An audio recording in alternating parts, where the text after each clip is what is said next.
Hello everyone, welcome to another episode of Print and Pretzels. This week we got a bunch of things that have happened in the studio, so hope everyone's having a great week.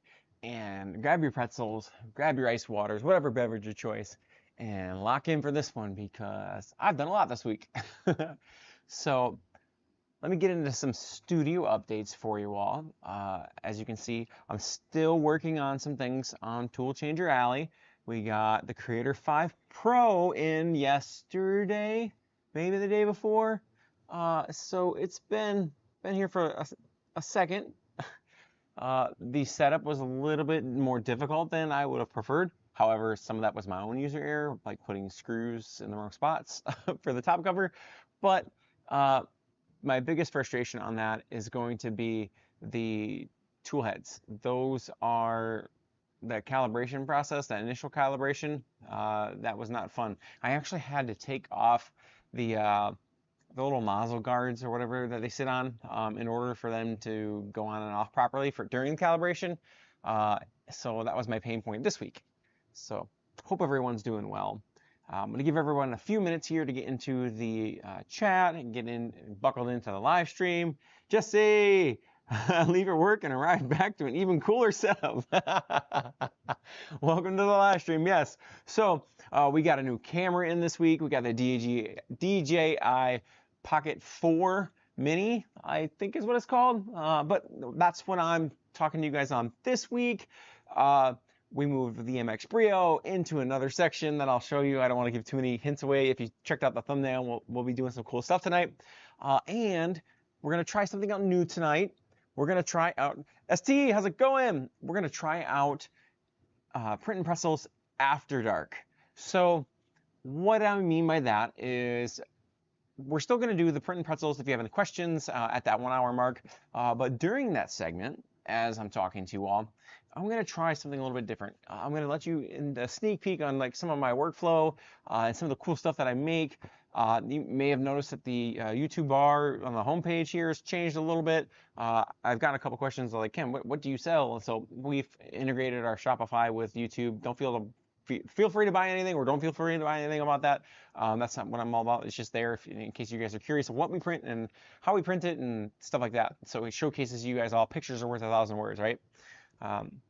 ST After Dark, ooh la la. Yes.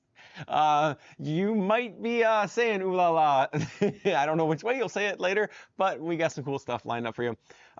Keep in mind this the camera setup that I have in the GlowZone, prelude to that, isn't the final camera setup that I want to have. This is a prelude to what I want to do with it. There are some better cameras and UV lighting I can get that's not so purple, but it's a concept to show you all on what our glow zone is like when I take it to indoor events here at the channel for the Glorious Geeks. And I kind of want to start doing that because I want to do the glow forge on the U1 over here, and you might have seen it part of the thumbnail title. We're doing some Paxx Firmware talk tonight because I did install Paxx Firmware on 2 of our machines, and wow, was that simple. I was really overthinking that. However, with a grain of salt, it is not an official firmware from Snapmaker, so if you install that on your machine, just do your research.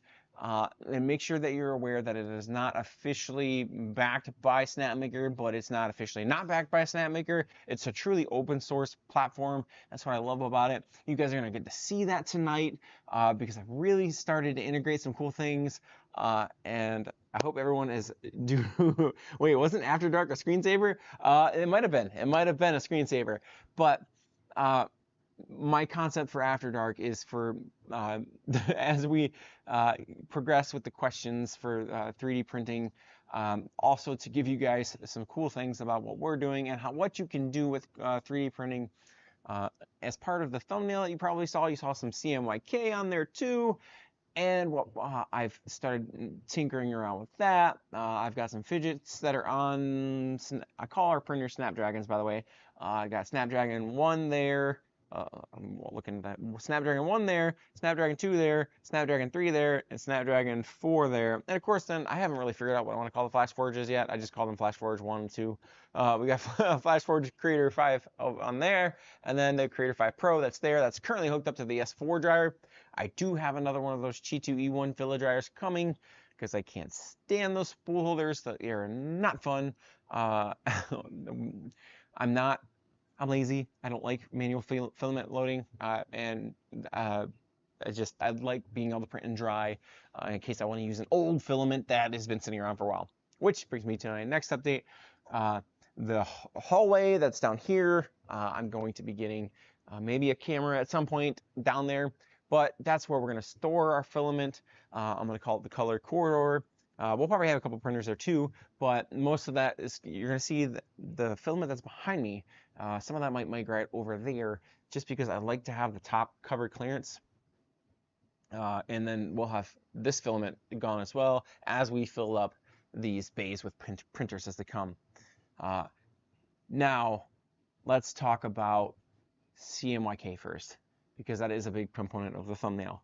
I've started playing around with that this week because I really wanted to see, all right, how does it work? And if you guys are curious about that too, you can go through the same like little tutorial thing that I went to. I reached out to Snapmaker, and they sent me the little tutorial video that I put in the description here. It's a really good tutorial. I mean, it like explains it spot on from A to Z, and even after that alphabet, if you have a different language. But it really breaks it down, and it was easy for me to actually go from not knowing much about CMYK or full spectrum to being able to print. I'm doing 2 fidgets at one time right now, and I didn't put the Paxx Firmware on that one because it was working and it's still currently working. But I was able to go and do one of the hardest, the gradient filaments from 0 to gradient changes for the filament colors. Now, I did give him some feedback to Snapmaker this week about, hey, how can we make full spectrum better? When you're going to do full spectrum in the slicer, it doesn't require any modifications. It's already built natively into Snapmaker Orca. You can change your colors, but you have to go in there and you have to change them one piece at a time. You can change the base color of a model to one of the gradients or one of the full spectrum colors, but any other colors that you want to change in there, that's kind of a pain point for me as I'm discovering this. I did make a suggestion on, hey, if Snapmaker could make it to where they have something similar. I'm not saying doing the same thing, but something similar as within Bamboo Studio, there is that change color as the same. I don't know if I'm saying this right. Basically, you can select, do the paint bucket icon for that entire selected color. That would be super useful for full spectrum, at least on Snapmaker Orca. I don't know about all the other platforms, but as I'm using that, I think that would be super helpful to have on there. If you guys agree to that, or in agreement, hit that like button, drop a comment, and say, yeah, I think that would be a great idea. It lets Snapmaker know that it is definitely on people's radar to do that. Porsche, what dryer do you have to attach to the Creator 5 Pro? So right now, I have the S4 filament dryer. That is not my optimal setup right now. I'm waiting for the E1 filament dryer to get here, like the Creator 5 we have over there in the corner, and it's just the E1 right now, or the E1, the S4 right now, it works. It's got the 4 fed out through the top. It's fine with that. I don't like the way how it's laid out because of the tool heads being all on one side. It's kind of a pain to open up the doors and put the filament through there and then feed it. I like the filament boxes on the E1. And I didn't put that link in the description. If you check out our Creator 5 video, that link is in the description there. But that's why I like that that particular dryer, because of that workflow. It just makes it easier to load filament in, and you can orient the boxes in 2 different ways. You can have it open this way or open towards the machine, or I should say the other way around. You guys are mirrored to me. You can open it towards the machine, or you can open it away from it, depending on how you orient the boxes on the machine. I wish the Qi2 was dark gray. I will send that over to Qi2 and let them know, hey, if you guys have an alternative color scheme that drop out, that would be awesome. I will say that the color scheme, if you use it with the U1, will match out very well, and I'm super excited about that colors. So moving on to the next point, I did the full or that back to the same point, the full spectrum. I was messing with the gradient colors, and it really got me thinking, all right, so you have to use, and forgive me if I pronounce this wrong, I think it's called cyan or cayenne, one of the two. I'll figure it out eventually. But the blue essentially, and then the yellow and the magenta, and then the key, gray, white, black, whichever one you choose, helps adjust it. Basically, I went into the slicer and I made a fidget with 4 colors of the regular colors and then 4 colors of gradient in it. And that's what I have printing on the Snapdragon 3 right now, which doesn't have Paxx Firmware. Have you decided to buy an A2L? No, not yet. I've not pulled the trigger on the A2L yet. I don't have a need for it quite yet. It would pair extremely well with the Sunlu light, AMS light dryer. I think it would be fantastic to use with that, but I haven't pulled the trigger on that. I actually think Bamboo is getting ready to release something else right now. They've been kind of quiet, and these other tool changers like Solval are coming out, and you got Creality coming out with something. I don't think that Bamboo is being quiet for no reason. So there's my cyan. Thank you very much, Ed. I appreciate that. Those corrections really help me out, especially if the IKEA stuff really gets me. B-roar, broar, those pronunciations really I struggle with.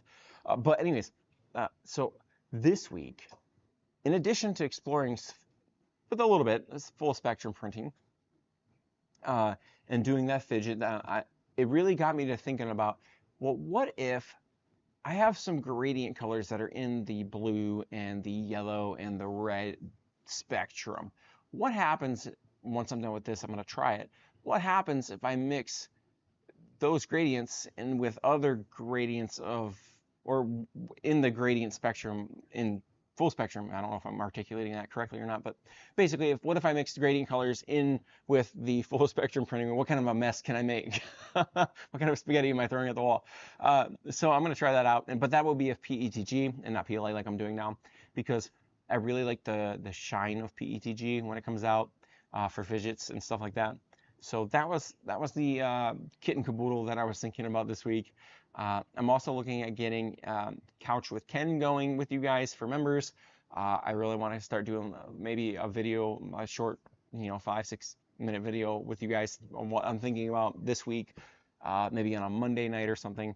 I'll drop that video, but we're getting Couch with Ken set up over there. We're still getting the dry dock system set up over there. I've got everything tore down to basically build the B-roar shelves over there for dry dock.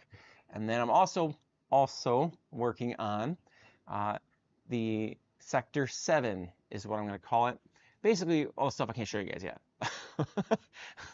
I'm working on that. Anything that these companies want to send me that have to be under NDA, that's where I'll keep them. I'll do my filming and stuff like that. I'm building that out slowly but surely. Same workflow setup that I use out here in the big print area, but I'm working on that. Now, Paxx Firmware. Let's talk about that. Before I go anywhere with that, I want to state this is not an official firmware from Snapmaker. It is an extended firmware. It further increases your ability to do things with your printer. With that being said, there are risks when you install firmware that is not sent out by Snapmaker. Do your research. If you're not comfortable with it, don't do it. I was a little leery about it before I did it, but I don't know if I'm going back. And I'll show you guys why here in a minute. It just, and I haven't even fully explored all the potentials that I can explore with Paxx Firmware because I've only had it installed for a day and a half. But let me show you what I'm currently printing on Snapdragon 2. You guys hopefully will enjoy this. Now, I also messed around with Streamlabs too. So this is one by Matt Meyer makes. This is what his Robo Octopus. I have that link in the description. We also have it on our Shopify store. But this one's glow in the dark, and it's PETG that I'm using, and it is just it's such a sweet thing to have this Paxx firmware to be able to showcase this just for live streams with you all. Because I'm sure you guys are curious, what does Ken got on this printers all the time? And if you're not, that's fine too. But this is Snapdragon 2, the printer that has the top cover, I believe, the beta test top cover. So now I'm gonna move over so you guys can see it a little bit bigger, not just a little pop out here. So this is Snapdragon 2. Currently it's got the Robo Octopus from Matt Meyer Makes printing on it in mostly glow filament. So that specific red that you see there is actually not red. That is going to be the Translucent Rainbow by Strong Hero 3D on Amazon. I should have put that link in the description, but it's on our beacons page. But that is going to be a great rainbow gradient that comes out of there. And then it's also that white color you see there is kind of not really white per se, but that color is a faded rainbow, and that's glow in the dark material. And same thing as the peach color that you see there. That's also a glow in the dark material that I'm trying. That's PETG. So right now, the nozzle that's printing right there, I think that I gotta blow it up a little bit bigger again, guys. So the nozzle that's printing right there, I think that's toolhead 3. It's toolhead 3 right now, and that is a hardened steel nozzle. So there's only one toolhead that's on that printer right now that is not hardened steel, and that should be printer number 1 or toolhead number 1. And I have not had any issues either way. Now with abrasive filaments, if you don't have hardened steel, it is going to bore out your nozzle. But I've got, you can't really quite see them. They're just off camera. I've got a stack of nozzles that I'm ready to switch out to hardened steel. So, and I probably won't go back once I have those on there. So that's Snapdragon 2. Now let's go over to one of our other printers. And this is why I want to show you all how cool this stuff is, because I can't do this with any other printers that I know of in our studio right now. I can't do this with our Bamboo printers because the firmware is locked down. And I can't do this with a Creator 5 or Creator 5 Pro because there's not this customized Paxx firmware that I can go in. Now, if you guys know of a way for me to do this, please drop it in the comments. A link, something. I would love to be able to do this for all of our printers. So the next thing that we're printing over on Snapdragon 4 is a similar thing, but instead of using glow-in-the-dark filament, I am using mostly translucent filaments because I want to see how they print out with the PETG. And one of them is that gradient filament that I was talking to you guys about for the cyan. The blue there, that'll start out as dark blue, but by the time it gets done here, it should be like a clear, light faded blue. Then we also have a translucent yellow there from JL. They did send that over to us to check out. That filament's great. I'm really enjoying it. It prints out just as well as this other PETG that we have here on the stock generic PETG profile for the Snapmaker U1. Jesse, being first has its advantages for Snapmaker. Yes, it does. So, and then I also have a G-Tech silver PETG there for the silver that you see. And then a little bit of, I think it's from Creality, some sort of Creality green that's going on in there. But that is the awesomeness that is Paxx Firmware. That's what we can do with these printers.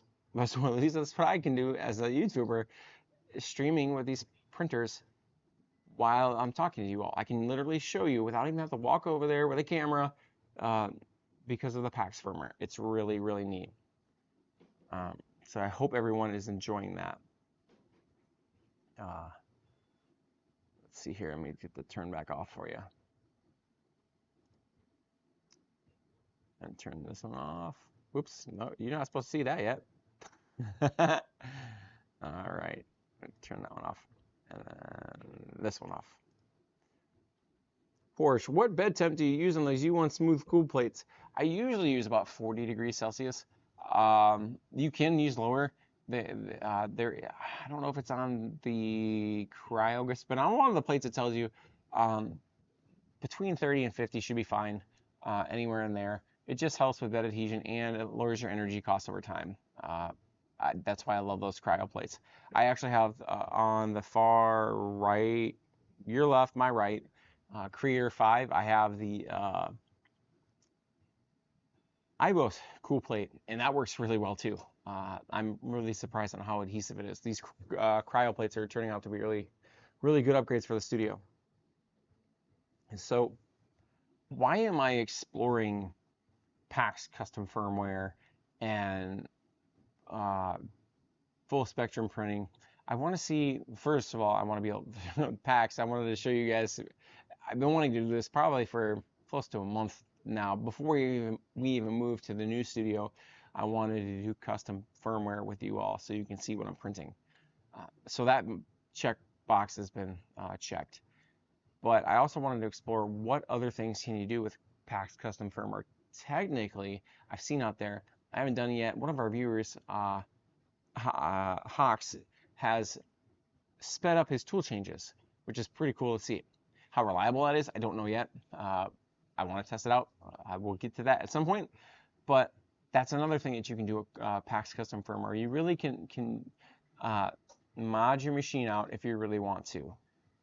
Now, like I said, grain of salt, make sure you do your research because you can do bad things unintentionally. So just be careful when you do it. It's really easy to install.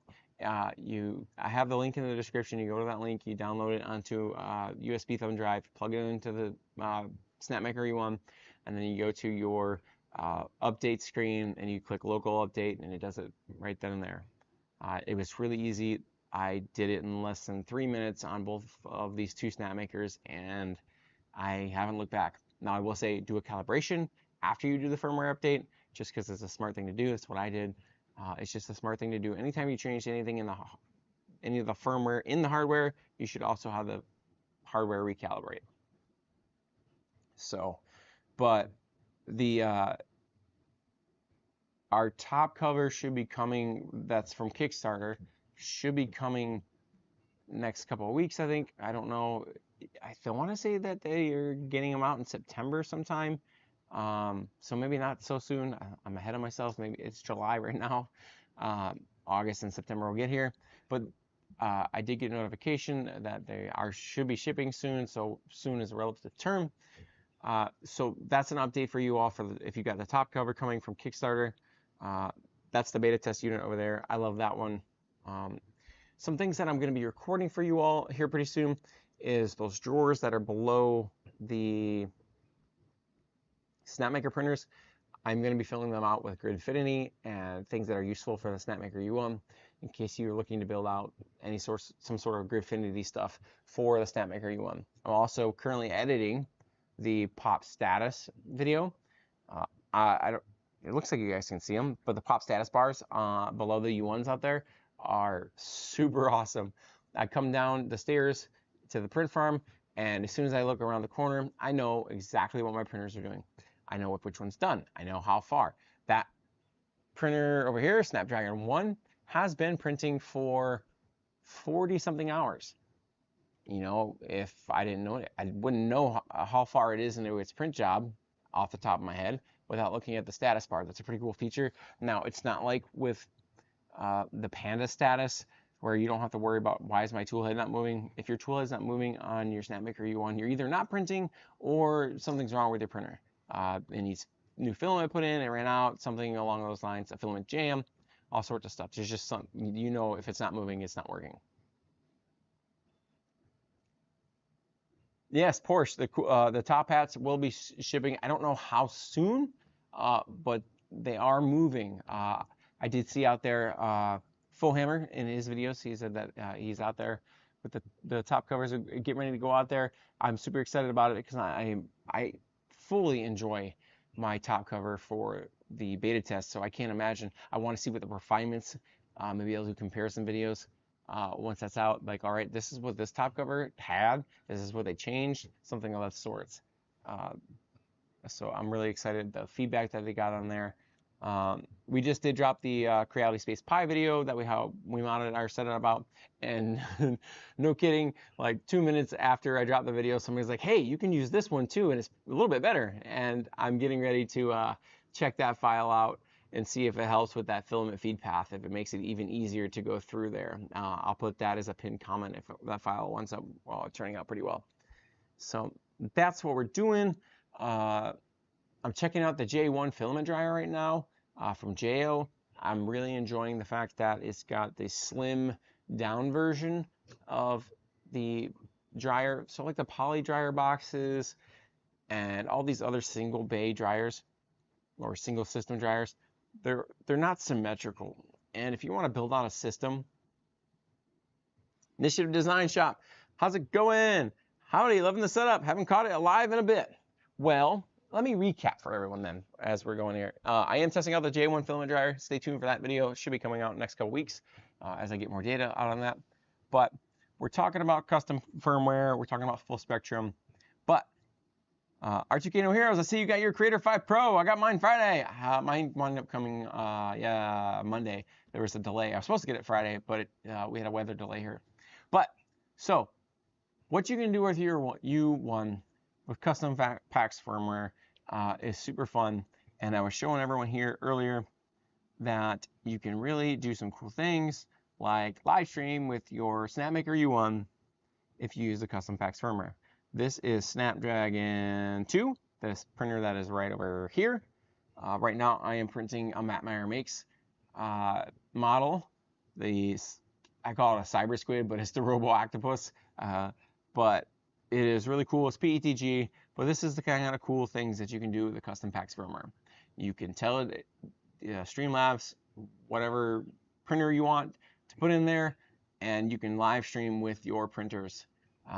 Now, I'm sure somebody's going to come out there and say, hey, security issues.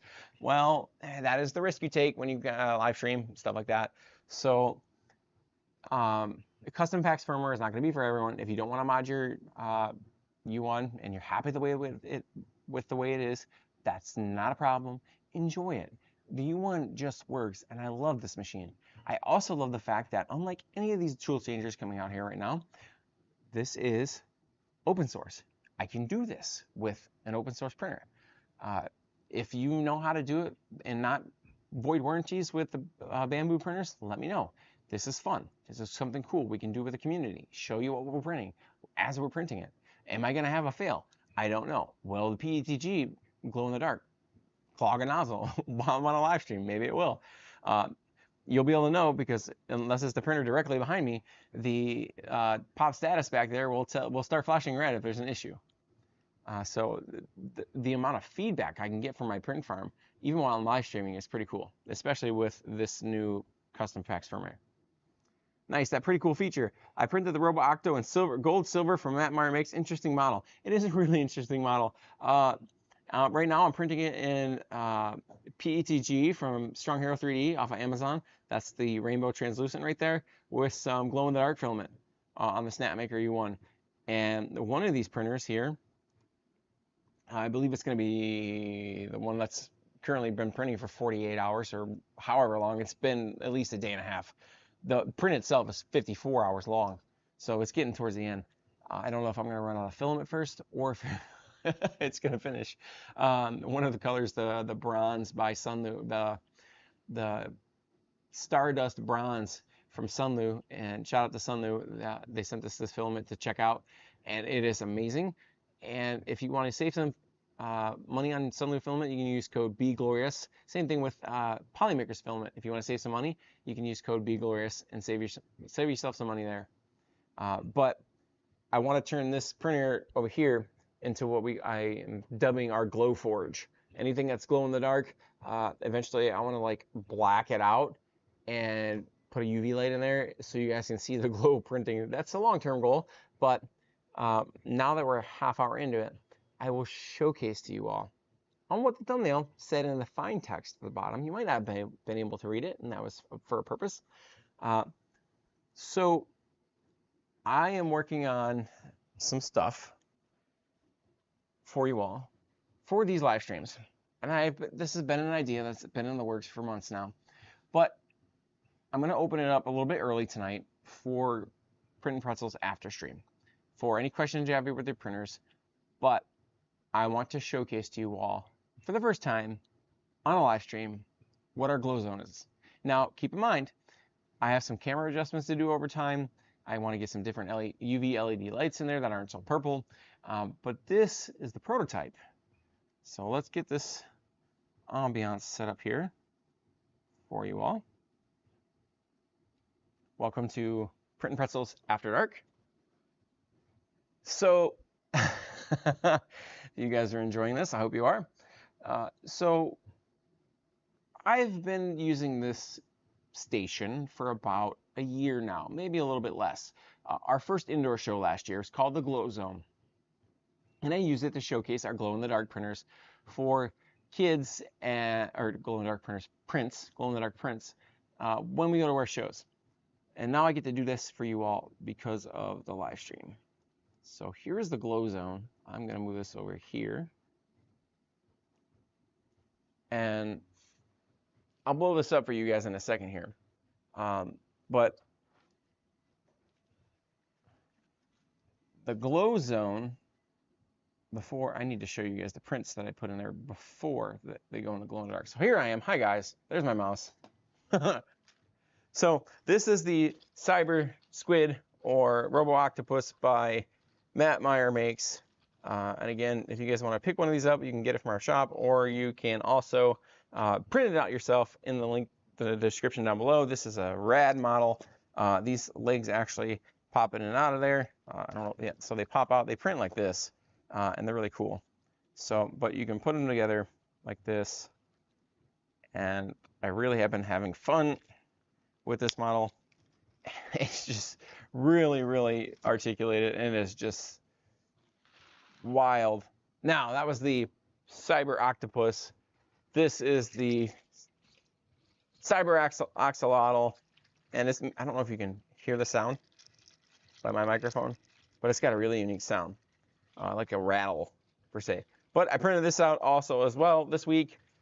It is rad. I didn't get a glow-in-the-dark version of this yet, but I will. So I'm gonna move this down so you guys can see me when I'm not behind myself. Prototypes, guys, prototypes. So that's what we're working on for that. And then we came off with another, I really went into the cyberpunk thing this week, guys. I don't know if you can tell. This is the Cyber Turtle that he's got, Robo Turtle.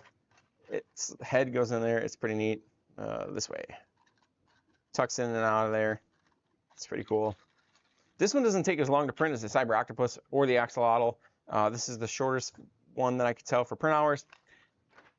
But that's pretty cool. And then last week, you guys asked me, you wanted to do some fidgets on this show.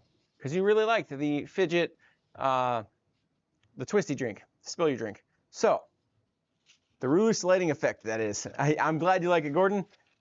So, after hours, or after dark, it's going to be pretty fun. So, we're going to try to do this every week, as long as I can kind of like mimic the ambiance here. I'm trying to set up my Streamlabs to do so. But anyways, this one's by 3DP Mom. This is her fidget pineapple, and it is just crazy. This link is also in the description below. But, so, it's a pineapple. It's kind of hard to see with how bright the lighting is in here for the recording section. But, what you can do, let me show you on both cameras here at the same time. We pick it up. It is no longer a pineapple. It slides out. It is crazy. I really enjoy this fidget. And then you put it back down and it turns back into a pineapple. So that's what I've been printing this week. I also did some PETG and TPU combo, and maybe you guys can help me out with this one on the Creator 5. This is probably the ugliest prime tower I've ever experienced, so I'm going to share this with you all. The TPU just was really funny. It worked, printed out just fine, but this is the prime tower that came out of it. Isn't that kind of gunky? This is all the TPU. So, and it's not the TPU's fault. I'm sure this is almost like a retraction setting or some sort of setting I can change, but that is some wild blobbing on the side of that prime tower. And Riley's saying he's coming to join us. Come on, buddy. So, as part of the new studio, we have scaffolding up here for the lighting and all the cameras and stuff, and the cats have just been loving that scaffolding. So now, without further ado, I'm going to get you guys into the GlowZone. So I'll start off with the small GlowZone here. We're gonna move this to this side because I'm gonna be working on this side. Jesse, I wish you could make prime towers material based with tool changers. Me too. I really do too. That would be nice. So let's check out this GlowZone. And again, if you guys have any questions about your printers, drop them in the comments. Let me know what you're struggling with this week. I really struggled with the calibration with the Creator 5 Pro when it came in. It was not enjoyable. And I'll have that in my review video. I don't know if that's just a me experience or what. So, but now, I did 3 cyber squid this week with glow-in-the-dark filament. And the first one turned out absolutely, so hi guys, this is me. Turned out absolutely awesome. And here is the cyber squid with glow-in-the-dark. Welcome to the GlowZone. I'm going to blow this up so you guys can fully see it here. This is the cyber squid by Matt Mayer makes. This thing is crazy. Now, again, don't mind the blue lights, because that's part of the UV light that's in there. I'm gonna get some different lights to illuminate this stuff eventually. This is the prototype. That thing is sweet. It's got some sick colors on it. So that was the first one I did. This was, bring it out to the main Bamboo Sanctum here.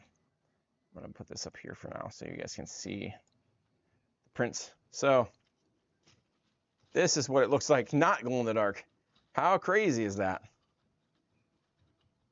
Jesse 365, that's actually what I'm referring to with that black light stuff there. That's some stuff I learned this week. Let me get this out of the way so you guys can see.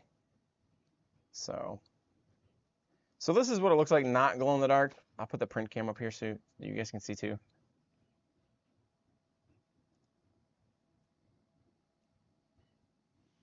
Remember, boy, have you tried Protopasta's quantum dot filament? No, I've not. I will have to look that up. Check that out. So this is that Starlit, the Galaxy blue from Sunlu. That color is absolutely amazing when it comes to these prints.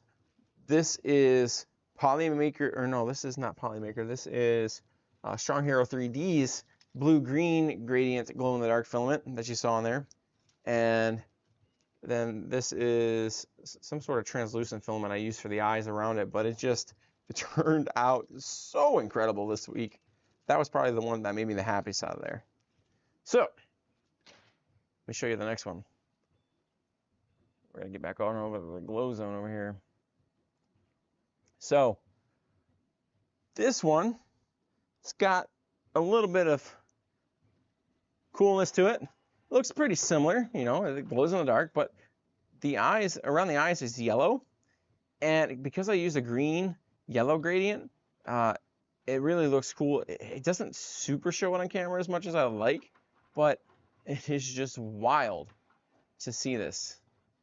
And then again, you got some sort of fun fidget here, and it kind of stands up by itself. But let's look at it, see what it looks like when it's not in the GlowZone. So,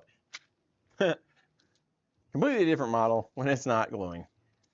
This one I used that brown Stardust. It's a Galaxy filament from Sunlu, the brown one. And then this was the Elegoo Silk Silver that I used for that. And then also I used Sunlu Black for the around the eyes there. And then I can't remember what, I want to say that was also Strong Hero 3D's different color gradient. No, that was Polymaker's glow in the dark. It just happened to turned out that it was the green and yellow, the transition I hit there. Let me answer this question real quick.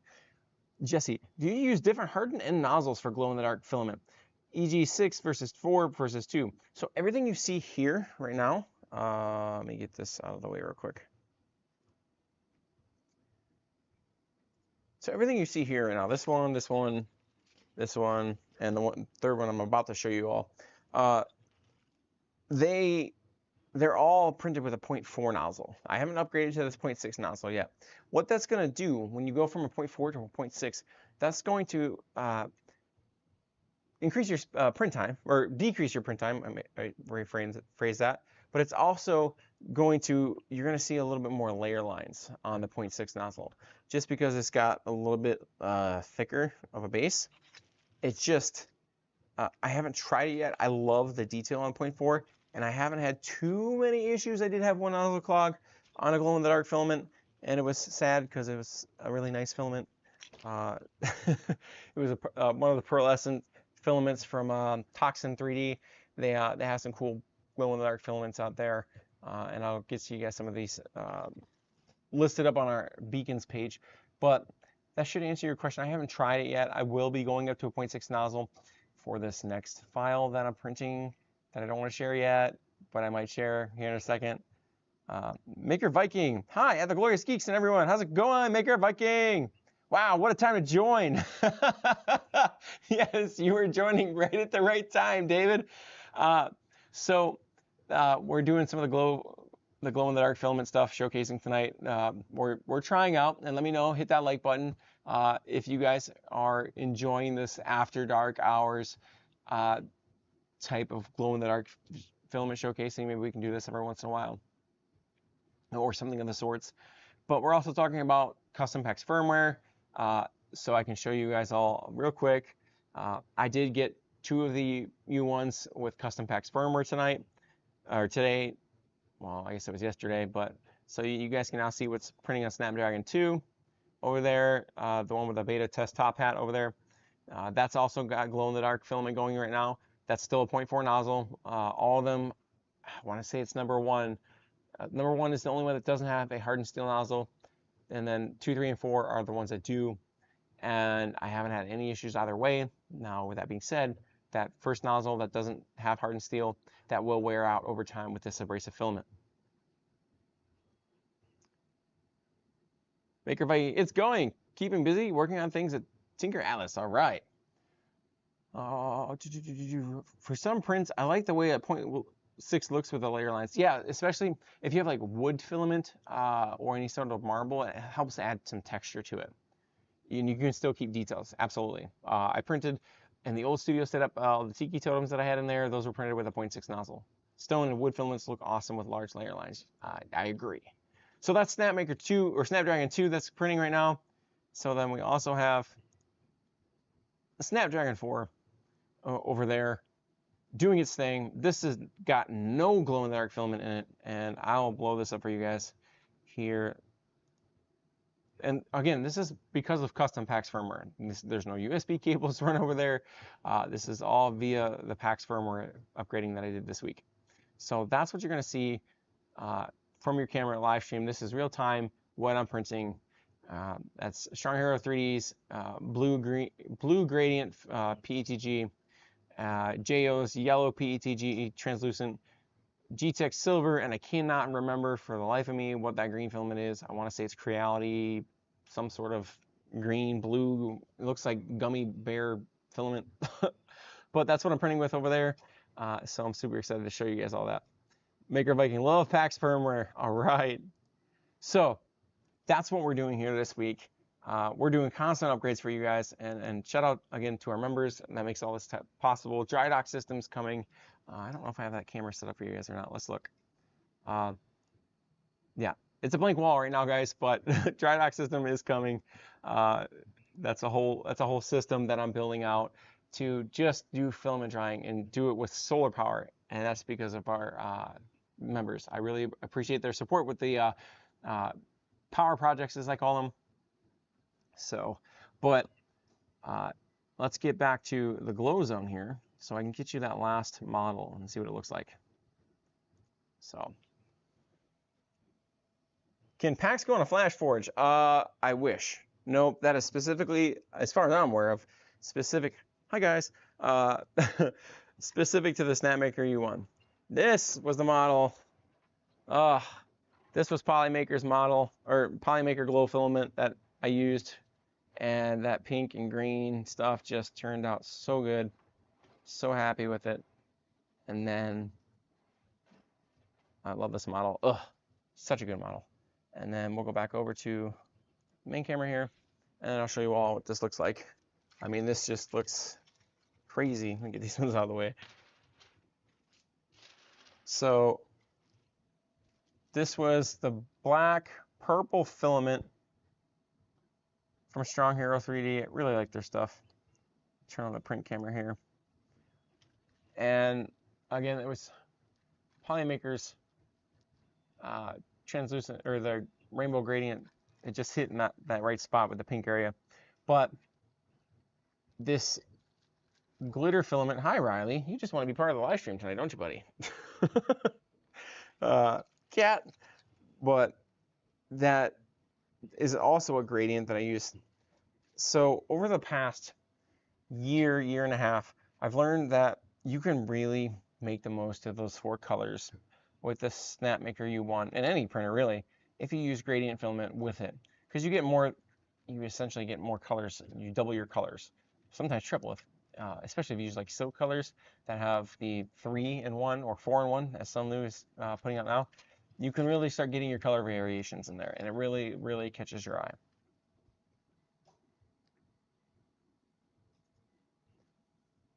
I have Overture glow in the dark that's been white that turns green in UV.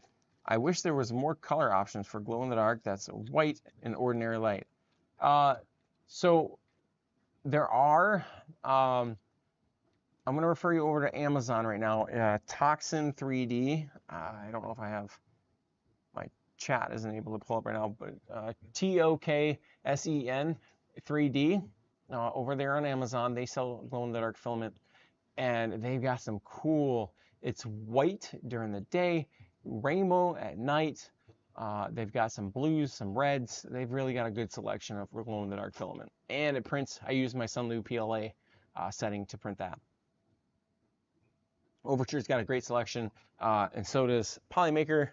There's just, I've had to hunt down glow in the dark material because I really enjoy printing with it. It's harder, 100%. It's way harder to print than standard PLA, but that's what makes us different. We like to do glow in the dark. I have some of the UV transition stuff.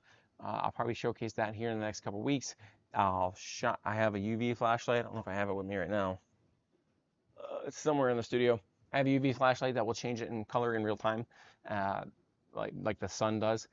And then I can put it in the glow in the dark, because I combine those 2 materials in the same print with glow in the dark. So one section will be glow in the dark, and then another color area will be the UV shift. And I did that with some of our plant buddies from 3D, from Blob Labs, and then all sorts of stuff. I do crazy stuff. David, I have PEG glitter glow filament that is colored. Send me a link to that, David. I'd be interested to explore that.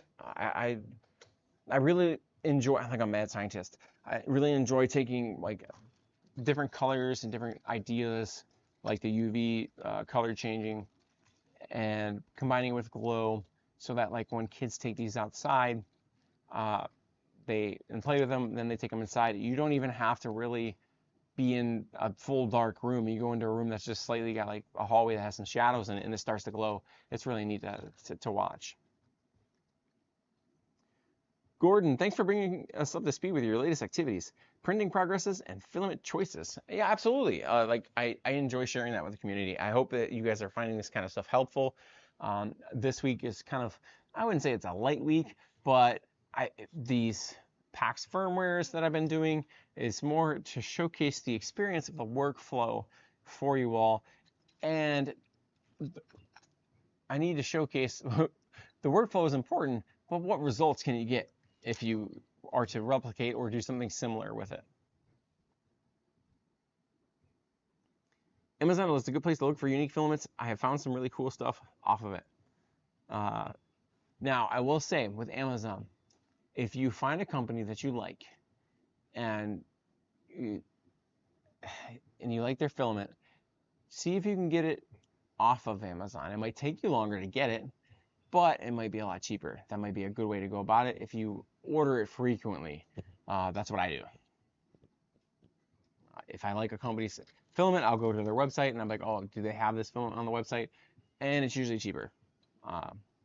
That's a if you're watching this video, that's an inside trick that I've discovered. Trying to catch on some of the comments. Amazon, yep, okay, so I'm caught up. So that's our workflow. And again, I'll catch you guys up on some of the content that I'm filming. I'm currently editing the pop status stuff for those. Those are absolutely phenomenal. You guys can see them, really see them in the background here now for the After Dark Print Pretzels. And that's not the only setting. The RGB is not the only setting you can do. You can program it 1,000 different ways. And the only pain point that I've had with those pop status is when you go to program, if you have multiple U1s, when you program in to assign them, all the U1s pop up with the same name, same identical name. How I got around that is when you click on it and you go to assign it but don't click bind yet, you'll click it, look at your IP address, look at your printer's IP address, match them up, and that's the one you want to pair it with. It takes like 3 seconds longer than it would normally. So it wasn't that big of a pain point. It's just something I noticed I wanted to share with you all. Oh, something is, if you're joining with us in Print Pretzels, I have discovered this week that if you go to Hobby Lobby and get filament, you're buying the same filament as LU sells. And let me tell you why. This silver PLA, or silver silk PLA that I'm printing with from Hobby Lobby right now on that far printer, Snapdragon 1, I ran out of silk PLA from Elegoo. I was like, well, dang, do I have any other silk PLA? And I happen to have the Hobby Lobby silk PLA. I went over there, had a little bit left of the old one, had some left in the new one, and they're exactly the same. Same spool, same color, everything. I'm like, oh, I wonder if that's the same across the board or if it just happens to be that one color. I'll have to investigate further as I check that out. I've got a couple of other spools of other colors, and we'll see if that's the same. I found that interesting. So that was a discovery I made this week. Let's see. We got the Creator 5 Pro in this. Literally, today's Wednesday. I got it in Monday. I spent most of yesterday trying to figure out why the calibration wouldn't go through. Finally printing with it. I wish I could show you guys like the Paxx Firmware, like the U1s can, but I can't. So you'll have to stay tuned on our footage for that one. So let's see. The Creator 5, standard Creator 5 is still doing great. Now, if I had to choose starting my print farm over today, I would go with the U1 hands down. Yes, you're paying more money. It's not the budget buddy that the Creator 5 and Creator 5 Pro is, but you're getting customizability. You're getting a machine that just works, and like the software updates, and it's the machine I would choose for overall quality. I'm not saying the FlashForge Creator 5 and Creator 5 Pro aren't quality machines. That's not what I'm saying at all. I'm saying overall you get more with the Snapmaker U1, but you pay more. The other one is the budget buddy. You get the same capabilities. You get a little more pain points when it comes to calibration. And other than that, I'm printing some of these same models on the Creator 5s right now, just to showcase in a video. They're like, all right, this was printed on the Creator 5, this was printed on the U1. Very similar. The only thing that's different is the surprise one that I'm printing over here that's as big as I can print on the U1. You wouldn't be able to print on the Creator 5 because it's got a smaller bed volume.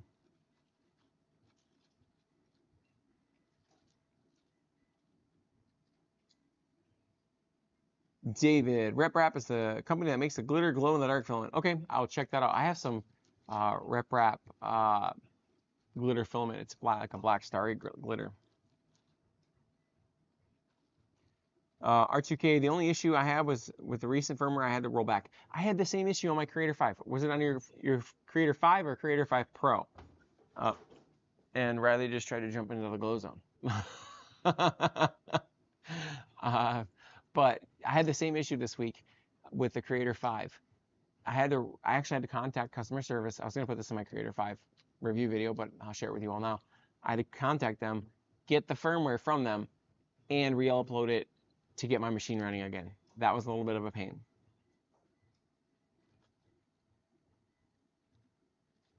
It was very, very, and then also I didn't see this. Maybe it's out there, but I didn't see like a place where FlashForge just puts their firmware for the printer out there for anyone to download, to check out, stuff like that. I don't know if they haven't got around to it yet, but I couldn't find it. And if you guys did find it, let me know, because that would have been helpful for me, because I was going to try that before I reached out to them. But here I am. I reached out to them and they gave it to me, no problem. It was super quick, super simple, and a way I was printing after I was waiting for customer service. It wasn't their fault, time zone differences, but I was waiting about 8 hours that my printer wasn't running. And for business, that's kind of hard. Creator 5 Pro, it's the slicer, not the printer. Okay. Yeah, for me, that calibration for the Creator 5 Pro was a little bit difficult. I actually had to, in order for it to complete, I had to remove the what are those little things that are underneath the nozzles for it, like the nozzle guards, I guess is what I would call them. I had to remove it back two in order for it to complete.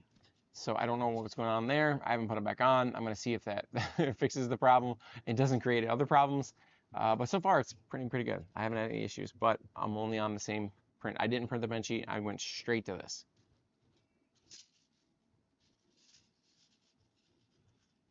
You have to go to their software section on their website.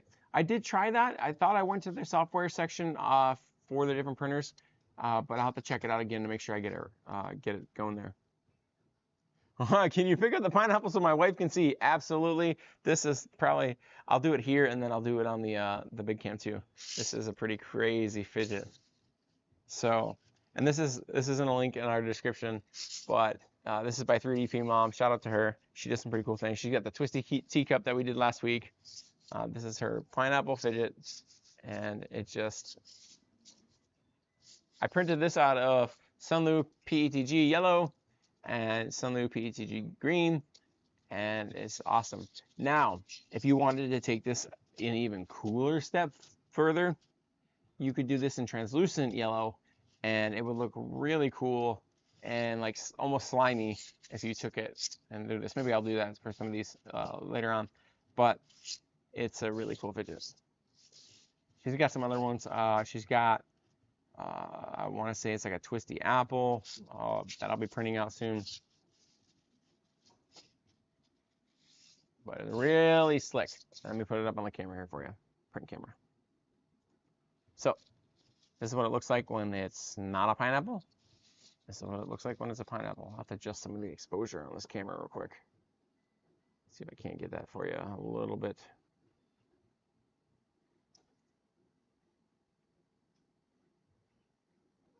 Oh, Riley's back. Apparently it's a good cat toy too. Come on, buddy. No, you can't go in the GlowZone. I guess I'm gonna have to make each one of the cats their own GlowZone. No problem, man. No problem. Yeah, this is one of my favorite fidgets. It's also one of our best sellers at our fairs, just because it is a fruit fidget. So I am super happy about this file. Set this up there like that so you guys can see it's a pineapple. But as life goes on here at the Glorious Geeks, we are doing some fun things. I'm exploring the CMYK printing to catch you guys all up on if you missed the beginning part of the stream. I'm exploring that because I want to see what crazy stuff can I really do. So I'm printing a fidget that's similar to this one on Snapdragon 3, the one that's behind me right here, in CMYK. And what I mean by CMYK, I don't mean in those specific colors. I'm using the gradients to see, all right, if I print gradient in these innards like this. Can the pineapple look like a pineapple when it's like this? And when they pick it up, it's like a different color in the inside without actually having to go in there and do anything crazy. And then also I want to explore CMYK because I have blue gradient translucent PETG. I've got red translucent PETG, that's gradient. And I haven't really found a great yellow one yet, but I'm looking for it. The same thing with glow in the dark. I want to get those materials and see what those look like with CMYK. What is that going to be if I make a fidget that's glow in the dark with CMYK? What's life going to look like when I put that in the GlowZone? David, thanks for the explanation. All right, glad you guys are helping each other out. So it's just, I want to see what these do to further our workflow and explore those. Now that the CMYK has been out for, I want to say it started in January, so 6 months or more, I'm getting more comfortable with trying it out. And I'm going to be trying out some different filaments with it and see what kind of craziness I can cook up.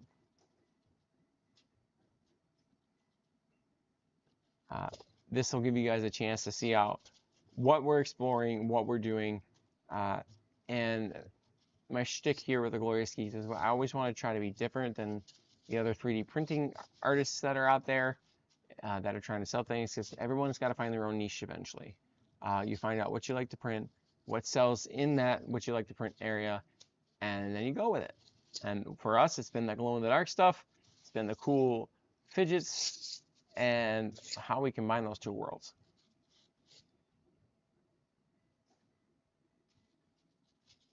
I saw a commercial where they used it to print a mask from Zelda and it looked insane. Yes, there's so many different ways you can do with CMYK. Now, you're really going to have a ton of tool swaps on it, and it does add up a ton of time. But you would not be able to print this. I mean, you could, but it would be astronomical and wasting time.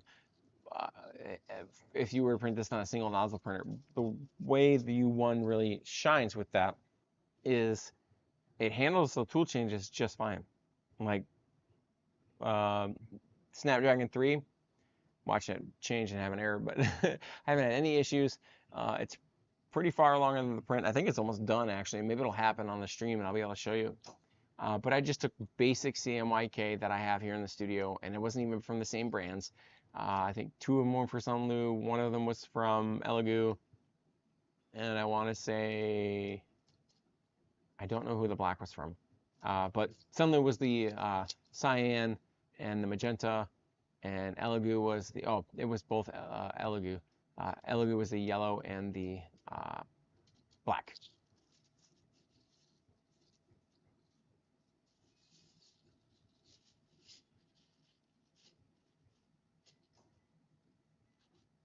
Gordon, not to steer off topic, but what do you think of the CMYK new printers like the MX Pro? No, I'm not worried about rolling off topic at all. If you guys have questions, drop them.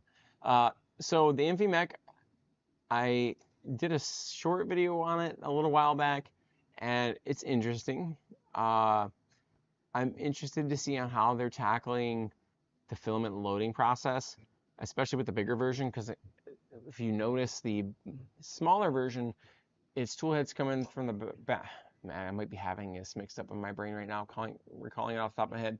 But one version, the tool heads get fed one way, the other version they get fed the other way, and I'm curious on why that happened. And then the MX Pro, that one's got me interested because it's a bigger version and you have 8 colors. But the one that well, there's 2. I just dropped the Creality Cleatech K3 video not too long ago, but the one I'm currently working on, and I should be dropping here in the next couple of days, that I'm really curious about is the Soval M1D. And Soval is a decently well-known name, but they're going on Kickstarter, much like the U1 did, but their printer is doing it a little bit differently. They're doing IDEX, and what I've discovered with the IDEX, this is a sneak peek of the video I'm working on. They offer a copy mode which would be useful for our workflow, because if I have a fidget model that I want to print in 2 gradients and it's a single color model, I don't have to use 2 printers to do it. I can copy and paste mode the red gradient and the blue gradient, and up they go, and I don't have to worry about that. It would be nice to have the copy and paste mode. However, with late night editing, the next feature that I like is you get, don't hold me on this, but I think it's 6 on one side and 6 colors or materials on one side and 1 on the IDEX head. And you get the full functionality of CMYK with that, assuming they bring it to that ecosystem. But 6 materials would be 5 colors and 1 support. Or I want to know, does the IDEX toolhead, can that do the supports while the other 6 colors and materials do their thing? That would be interesting to see. That would open up workflows. That would do so many cool mad scientist things for our studio, and I would be able to explore so many other things. So that's the next printer that I'm really looking at. Depending on which one comes out first, the Sovol M1D or the Creality Cleatech, we're going to cover both of those. The CMYK one, I've been watching the Discord that they have, and it seems like they're getting closer, but I don't really have too much information on that one. I know the Sovol M1D drops on, I almost said January, July 28th, so we'll be getting our video out before that on that one, so I'm really excited for Sovol for that.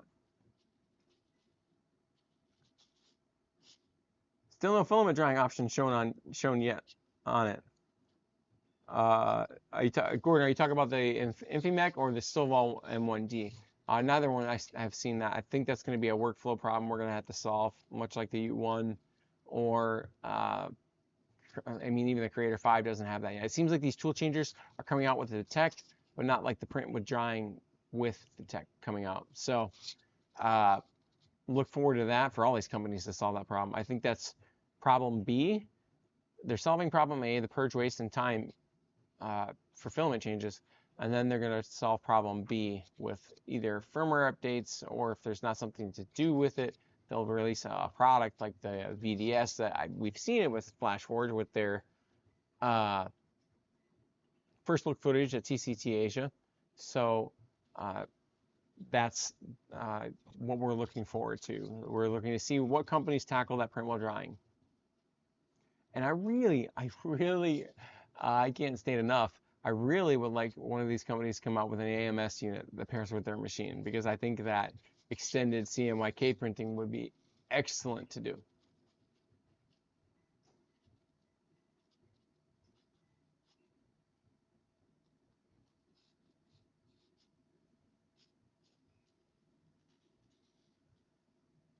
So I'm still tinkering around with the Creator 5. We're waiting for the T2E1 filler dryer to get here. To pair with that, I'll do some coverage on that printer here soon. I'm looking at getting both the maintenance videos done in the next couple of weeks. Lots of videos and recording. I have 3 videos in the queue right now that I'm editing, so stay tuned for that. And that's what we're doing on Print Pretzels and the Glorious Geeks. Now, for those of you that are just joining the live stream, I'm going to recap for you all. If you have any questions, you can drop them in the comments. We'll help you out. But this week, we're doing the GlowZone, we're doing custom Paxx Firmware, and we're just having fun with it. So this week, I installed custom Paxx Firmware on Snapdragons 2 and 4, and you guys can see now what I'm printing on our live stream. I still haven't figured out how I want to lay this out for when I'm doing Print Pretzels. Maybe I'll have it go on all the time so you guys can see in little square boxes. I don't know. We'll figure that out. But let's go over to Snapdragon 2 and see how we're doing. Hey, look, we're doing pretty good. So again, I've been doing the Octopi thing here with Matt Meyer makes that model. It is absolutely fantastic. So that Snapdragon 2 custom Paxx firmware makes this possible. Again, if you're going to install this, please do your research. This is not an official firmware from Snapmaker. However, it works wonderful on their machines in our experience. But this may or may not void your warranty if you put this on their machine. I do not know. If you have questions, please reach out to Snapmaker support and they will answer for you. And then this is Snapdragon 2. This is also an octopi, but different material and different colors.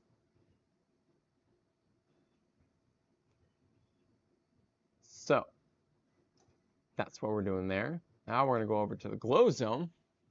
This is a custom creation of the Glorious Geeks. If you're wondering what this model is, that is the box. It is a printable enclosure by Printable Accessories. So glow in the dark stuff, we're doing it here at the Glorious Geeks. This is a not this, but the GlowZone is a prototype for camera wise. We'll get some cameras upgraded so we don't get so much blue light in here. But this model is crazy, crazy cool. Again, we did that one.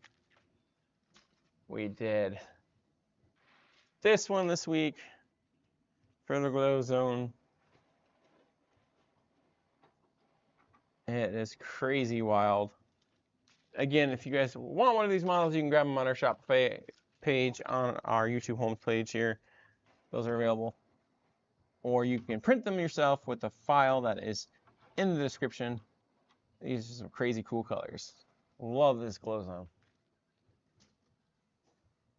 If you want to see what those look like, bring it back to me. Print camera. So these are the octopi by Matt Merritt Makes. They're crazy cool.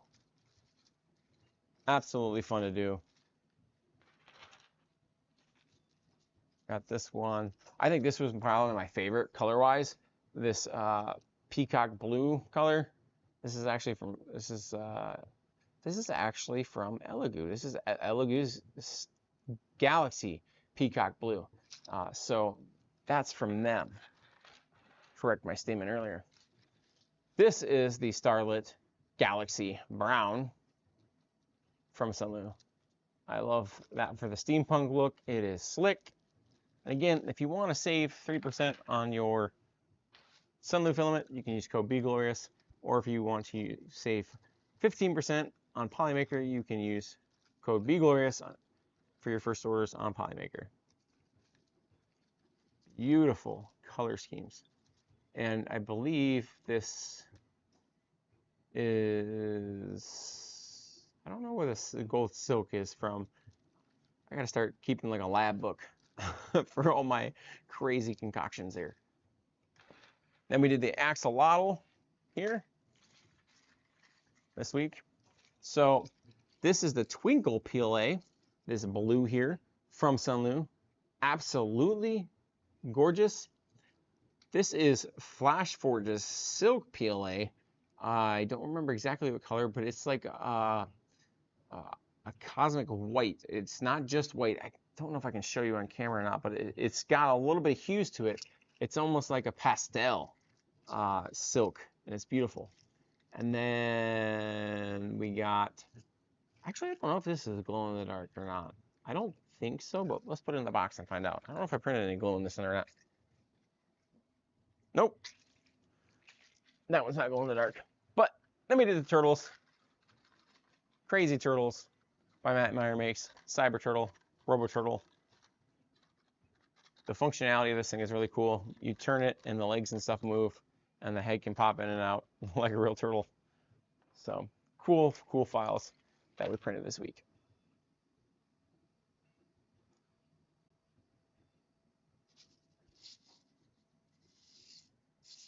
So we're working on getting some FlashForge Creator 5 content for pain points out there. So if you guys have experienced pain points and solved them, help us help the community and let us know. How did you solve them? What did you solve them with? Did you print a file? Did you have a workflow? Let us know. I want to help people out, just like I did with a print while drying with a Creality Space Pi. It worked for us, so I share it with the community. So, and I just want to help people because it's fun. Because everybody enjoys the hobby when you don't have to spend a ton of time doing things. You can just print and have fun.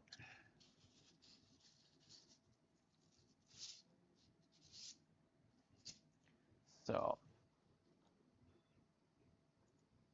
oops. I'm gonna pop up here just so you guys have a little bit of entertainment value here. And I'm having a little bit of fun with this custom Paxx firmware. It's a little more fun than I imagined, but it really was simple to install. So I put the link in the description if you want to do this yourself. Again, please do your research. Nothing bad happened to me, but just do your research and be aware. Custom firmware, there are risks. But we did this on the 2 machines this week. I'll move this up here to, there we go, that's better. So we did this week, and it was, I don't think it took more than 5 minutes. And I've been wanting to do this for a while, but I was like, man, it's going to be hard. And I was psyching myself out for it. It's not hard. I haven't reverted back yet. I don't know if I'm going to after this cool stuff, this cool footage you guys can see. And it's just so much fun to do. I wish I'd have done it sooner, in my humble opinion. But again, if you don't like to take risks and you're happy with your machine the way it is, I'm not saying go do this. If you don't need the live streaming feature like I did with the custom Paxx firmware with the cameras, you don't need that. I'm going to, this week and further into this, explore what more features we've unlocked with using this custom Paxx firmware. So stay tuned on that. It's really, really exciting to see.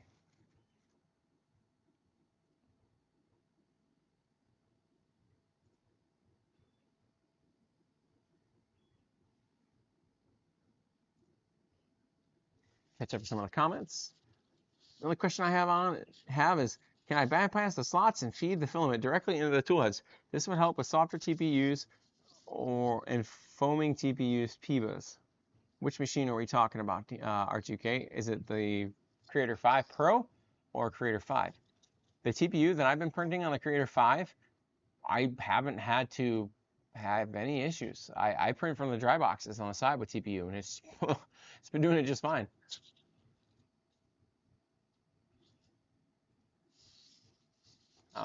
But then again, anytime that you can lessen the resistance of the TPU during printing, it'll make success that much more likely. Creator 5 Pro? Okay. Yeah. I haven't gotten that far into testing yet. It is on my list for Creator 5 Pro. We just got it in yesterday. But I've been printing from the dry box on the Creator 5, and it's got the same filament feed path. So I don't see an issue on why, if you want to do TPU, why it should be a problem. But if you want to print with TPU, you may have to do some sort of modifications with the tool heads to print from the top if you want the highest chance for success, but then you lose your enclosure. And let me know how what you find on that, because I would be interested to see if I can't mimic that in our setup.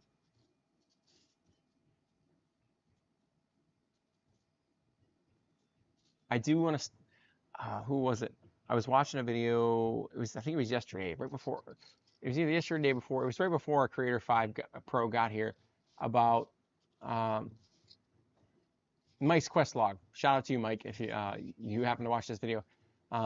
He has printed he designed and printed a hinge for your top hat if you want to use that. That's also why I'm looking at maybe moving the filament rack from above it, because right now I can't use any of my top hats if I want to take them off. So that might be moving to the color corridor. That's what I'm going to call it. The hallway, that's to Sector 7. I might turn that into where our permanent filament storage areas and call it the color corridor with some LED lights and stuff like that. But that'll be a workflow video. But check that mod out by Mike's quest log. He took where the screws go. I believe I haven't printed this out yet, but I want to, and I will. He took where the screws go with the tool heads in the back on the side of the machine there, and put brackets there so that you can hinge your top hat in case you don't like sticking your hand up there to remove up in there and to move your tool heads. It does give me the heebie-jeebies a little bit to like have my hand stuck up in there. Like, what if the bed moved all of a sudden on its own? Not likely, but possible in some other universe. David, you don't need a heated enclosure for TPU, do you? No, I printed with a Creator 5, the standard Creator 5, and it's no problem. So that's my answer. R2K, it's rated for 90A, but I would like to print lower, like 85 or 80. I would love to as well. I would really like to get some of that squishier TPU to print, just because it adds a different type of fidget to our repertoire. If I could print some cool things that are squishy and malleable for kids and adults that need that type of sensory, that'd be cool to have in our workflow. So, but what do you guys think of Print Pretzels After Dark? Is it something you enjoy? If it is, hit that like button. Let me know. Hit the hype button if it's out there. But we're doing cool fidget stuff. If you guys want, I can go more into the custom Paxx firmware. I'll put a survey out there on the channel under the community tab if you want us to do more custom Paxx firmware coverage, more CMYK coverage. It's fun to research this stuff. I enjoy it. David, you can turn all that space under your printers into a dry box area. Adam Savage did a setup like that, and it works good for him. I thought about that, but I'm calling this toolchanger alley, and there is enough room for a U1 with a top hat on those bottom shelves, just barely, like an inch and a half to spare. If I don't use the shelves on the bottom, it's like 3 inches, but I would want it to sit up off the floor. But I think that'd be some cool things that I could do for that. If I get some sort of tool changer in there that I want to put a camera on, I can use the IKEA shelves, B-roar or Bror, however you pronounce it, shelves. They make printable mods that you can put cameras on that attaches to that. It is insane to me, in a good way, the amount of printable mods you can do just for IKEA stuff. I could do like 5 videos on the IKEA stuff that I use. Maybe I did one a long time ago, but maybe I'll do another one here soon. But the amount of mods that I have done for the IKEA stuff, from simple tools to, it's crazy. That's why I like the IKEA stuff so much, especially the SCOTUS pegboards.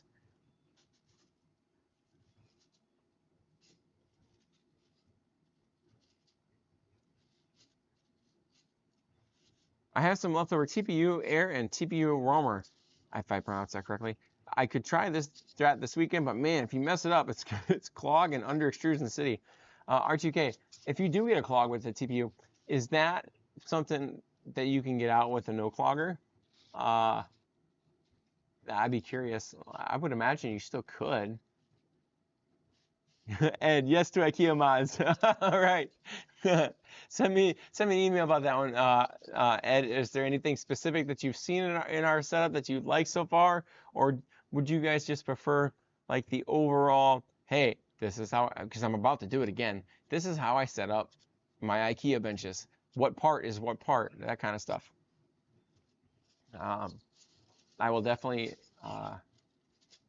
be willing to do that breakdown as part of that next dry dock segment, because it's going to be very similar. It's going to be very similar to what you see with the printers. There's going to be a workbench top there. There's going to be a drawer there for any of the Sunlu S4 dryers, or not not the S4s, the S2s. The Sunlu S2 dryers, those little things that are on the bottom, the little plugs that keep the air from going in when you're not using the dryer. I constantly lose those, so I'm going to mod out the IKEA bin, or the IKEA drawer, with Gridfinity to put put slots of those, like a basket or something to put them into, so I don't lose them.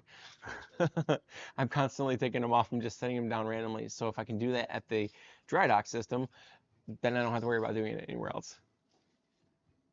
Solve those pain points.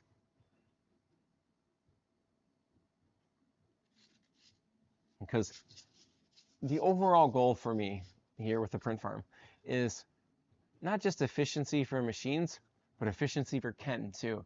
I mean, I don't have to go looking for tools. I know where they're at. They're organized, because my absent mind itself will set it down and forget where I set it down. So, and I imagine I'm not the only one in the world that's like that. So maybe if it helps me, it can help somebody else too.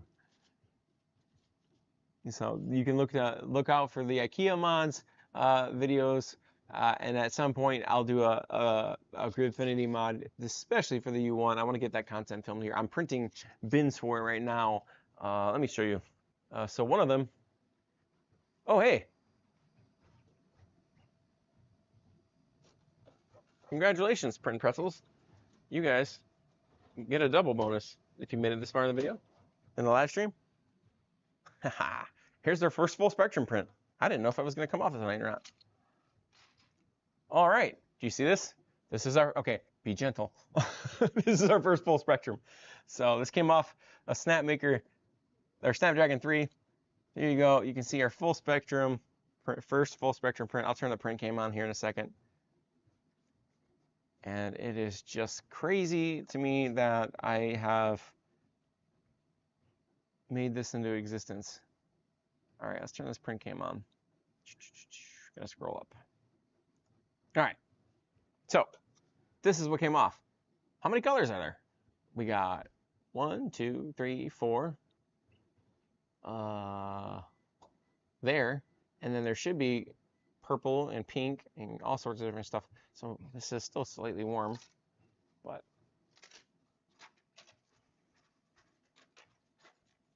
I'm really glad this timed out well. And again, these BQ plates, they really work. Bed adhesion is not an issue for me, usually. Sometimes they work too well. Like you'll see with this prime tower here, sometimes the prime tower base still sticks to it. So there's that. Gotta crack this a little bit more. Again, sometimes they stick too well. There we go.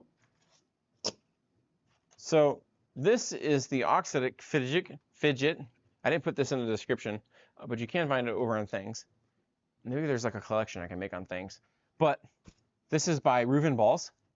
This is a fidget that you can, well, fidget with, but you can print. And I decided to do the full spectrum on this because I could click these and change them pretty easily and color-wise. But we got changed it over here. You can see I can go how the gradient in there. I mean, this is I'm not using any one brand specifically. This has got some new filament. It's got LU filament. It's got gray. It's got cyan, magenta, yellow. But you also see it's got green in there. It's just really cool. And I wanted to go straight to the gradient colors because I wanted to test it out because that's what I'm most interested in. But this is the oxidic fidget by Reuven Balls. But I wonder, now I'm curious what this looks like in the GlowZone. Because it's not glow in the dark material, but I still bet that some of it reacts to black light because of the color scheme. But this fidget is really cool. And the gradient turned out pretty well. I'm sure there's some settings that come into play there. Let me turn the print cam off so we can check this out here.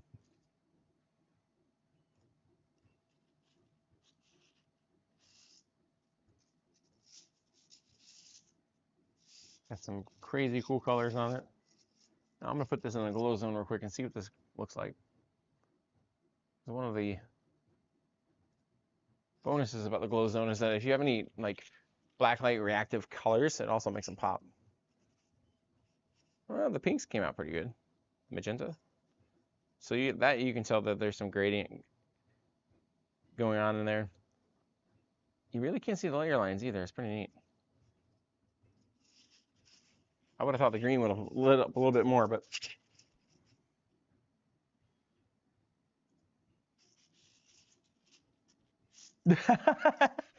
Abby, my new favorite fidget. So yes, this is the oxidic fidget with full spectrum printing. It's absolutely amazing. This is by Reuven Balls, and it's really enjoyable to print in full spectrum. This is the first print that I've done in it, and it is just phenomenal. I am very proud of how this came out, and I didn't start with like the basic full spectrum. I went all out. The gradient colors, 4 gradient colors. We've got the magenta to purple, and then we got the yellow to green, and vice versa. So I did the green to yellow, and then the purple to magenta, back to magenta. So no matter which way you flip this color, you get opposites in it. So it turned out pretty wild. Now, the new and innovative 3D advancements are changing in leaps and bounds. Yes, they absolutely are, Gordon. Jesse reminds me of Q-Bird. Yeah. So, but this is what's possible with full spectrum. Now, my next, I got to get some filament ordered from Strong Hero 3D, but they make a blue gradient and they make a great red gradient. I got to find a yellow gradient out there somewhere. If you guys find one, throw it at me in the comments or in an email, thegloriousgeeks01@gmail.com. But I want to do the same thing with PETG, with translucency, to be able to compare them side to side, because Snapmaker, in that video that you can check out in the description below on how they explain full spectrum, solid ones, for full spectrum, you're still going to see your layer lines, but because transparent filament, the way the sun bleeds through the transparency, you won't see those layer lines as much. So I'm curious to see how psychedelic those gradients can really turn out to be. And then on top of that, if you mix CMYK gradient type filaments together, what madness happens then? So you should call this the Glorious Geeks Madness Maker Lab. I don't know, but this is the kind of thing that I really enjoy printing and doing. Papa Nerdtech, no, you are not late for the Paxx part. We still got another half hour, so I got recaps to do, all sorts of stuff. But you do get to see our first full spectrum printing right here. First full spectrum. I went all out, did gradient colors, and it turned out pretty cool. So I don't know what kind of madness I'm going to come up with next, but we'll explore it together. So the custom Paxx firmware Papa Nerdtech, you can find that link to the GitHub download file in our description. Please, if you do these upgrades, viewers, do your research. This is not an official firmware from Snapmaker. They aren't for it, they aren't against it. It is an extended firmware. It gives you additional capabilities like you're about to see. So if you're always curious, and now I can do this on Snapdragon 3, actually, I will do it with you while we're on the live stream, because it's still on the USB stick on Snapdragon 2, I believe. So we're going to do this together right now. I'm going to take this USB stick that I downloaded. Oh, wait, no, it's on number 4. That I downloaded here. I'm going to show you. It's right here. It's right here. This is the custom Paxx firmware. We're going to put this on number 3 right now, if I can reach the USB stick. And see how long it takes me to fish this in here. But it does not take long at all. Let me acknowledge and not drop the USB stick. Acknowledge this. I don't know if you guys are getting these notifications at the end of your prints on your Snapmaker U1s that there's a toolhead error at the end of your print after it goes to dock, but I do. It's just slightly annoying, but it doesn't cause any problems.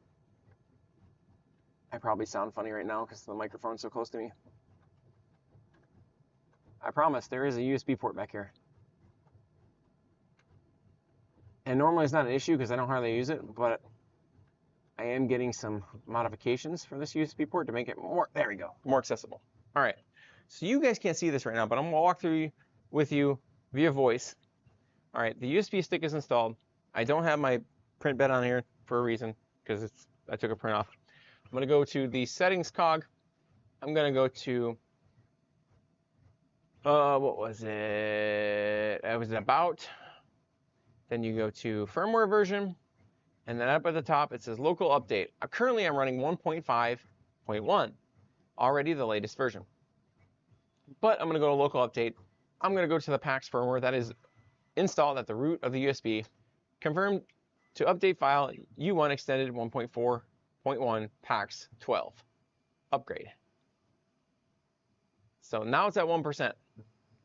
You saw the light shut off. What you're gonna see happen here with the Panda status bar, I will have to at some point go back in and re-bind it to the printer, because during the Paxx firmware upgrade, it's going to disconnect that pop status, and you're going to have to rebind it. It takes like 2 seconds, and it's the only printer that's not bound. So you'll see that yellow status bar go for a little while, and I'll let you know. I'll check it back here in a minute or two, but you'll get to see real time on what the Paxx firmware upgrade is all about. So, but this this turned out really cool.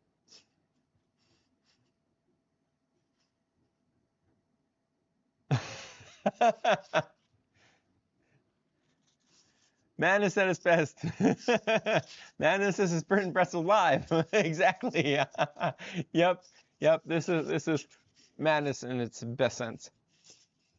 So I really want to explore these things for you guys, because not only is it cool, but it'll also let you guys know, as the viewers, is this something that I really want to do with my printer, or am I happy with the capabilities I have? There's no reason or not to upgrade to Paxx if you're comfortable with the firmware you have. I like to be a mad scientist and try new things, and we have Snapmaker U1s that are fully open sourced to do that with. I really enjoy that. I was a little hesitant, actually I was a lot of hesitant, when I first saw Paxx firmware when it came out, I want to say 5 months ago, because it was new, it was exploratory. But as time went on, it hasn't like disappeared, and I see capable things like this. So while that is upgrading to that, let me show you what it's capable of doing. So here's Snapdragon 2 and what it's printing. This is because of custom Paxx firmware. We can tap right straight into the web interface, show the USB, or not the USB cam, but the print cam, the time-lapse footage live. That is, to me, for a live stream, that just makes sense. What do you get? You guys, I would imagine you would want to know what I'm printing it in. And while I can talk about it all day long, a video is worth 10,000 words. So that's the first one I did it on, and here's Snapdragon 4. That is the second one I did it on. I didn't have any issues, and I did a calibration afterwards, and away we go.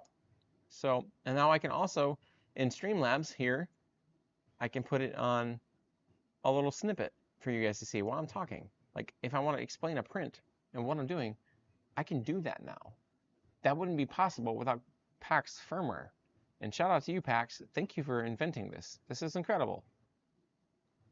Or this is incredible.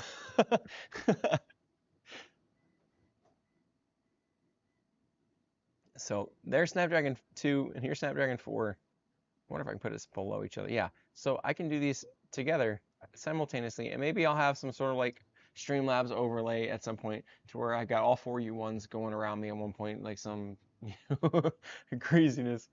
But if I'm printing full spectrum, I can show you once I get this upgrade going, because I think I want to have number 3 be the full spectrum printer from time to time, and showcase some really cool stuff.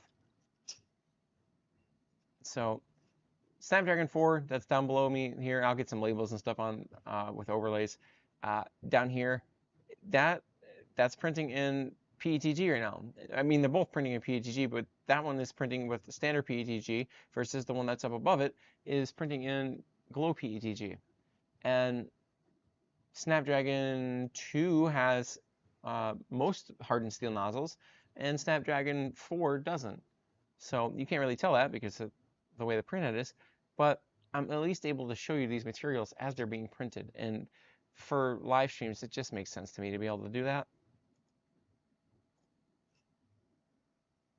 So that's something cool that Paxx Firmware offers. That was what initially interests me in Paxx Firmware. Now, I don't know if this was a Paxx Firmware update, or if because of the Paxx Firmware update, or if this was a Snapmaker update that I didn't catch for Snorka, or Snapmaker Orca. I like Snorka. I think it's a cool name. But there's more filament options in there. It appeared just out of nowhere. So I can now select Sunloose PETG filament. When did that happen? That was nice. If that was Paxx, thank you, Paxx. If that was Snapmaker, thank you, Snapmaker. I use a ton of Sunloose filament. There's no reason. Like I would love to have pre-programmed files, or not files, but filament profiles that are out there in standard Orca brought into Snapmaker Orca, like fully bring in what they have in there. And that just, it's nice to see that that's starting to happen. Gordon, thank goodness for individuals that are willing to share their achievements in programming. Absolutely. Again, thank you to Paxx. Thank you to, oh my gosh, what's the name of the inventor of, well, not inventor, but the creator, the person who, yeah, invented CMYK. I'm drawing a blank, but thank you. Thank you for doing that. It's just amazing to see the innovations that are coming out. I'm really hoping with Radadu, I think it was Radadu. Yeah, Radadu with the full spectrum printing. I hope that it is my hopes that one of these companies comes out with an AMS unit so that if I want to print in CMYK long term, like I can have 4, and I talked about this in a video back in January, I think January. I picture, instead of Creality Space Pi machines on each side, think of 2 AMS units on each side with 4 rolls, and you have 4 rolls of CMYK in each one, and you just keep going and going and going and going. You don't have to change your filament. That's just nice. You don't spend time changing filament. And then you get any color in the rainbow. I mean, again, mad scientist Ken talking here, but I think that would be pretty cool to have.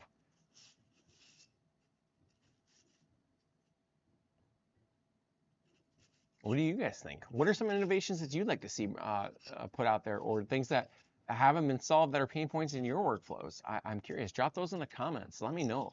I could do videos on them. That's all. That's kind of my shtick.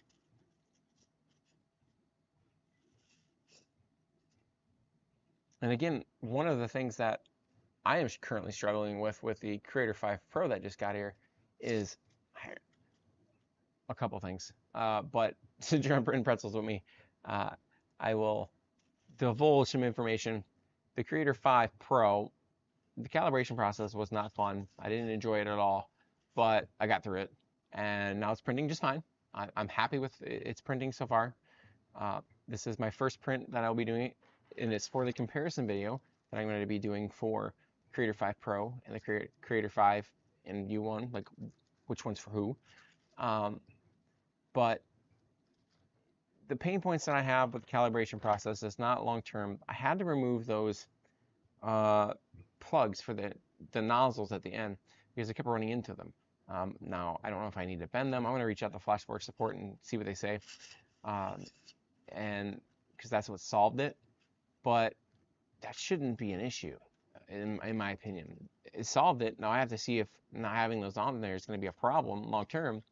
But it was a pain. And I'm also finding, oddly enough, when I open the door, I'm right-handed, and I usually reach for the door with the right hand, and my hand slips off the thing. I've noticed the screws are symmetrical. I'm going to see if I can turn that door handle around, and if it works like that, I'll put that in my workflow video for you all when I get that one out there.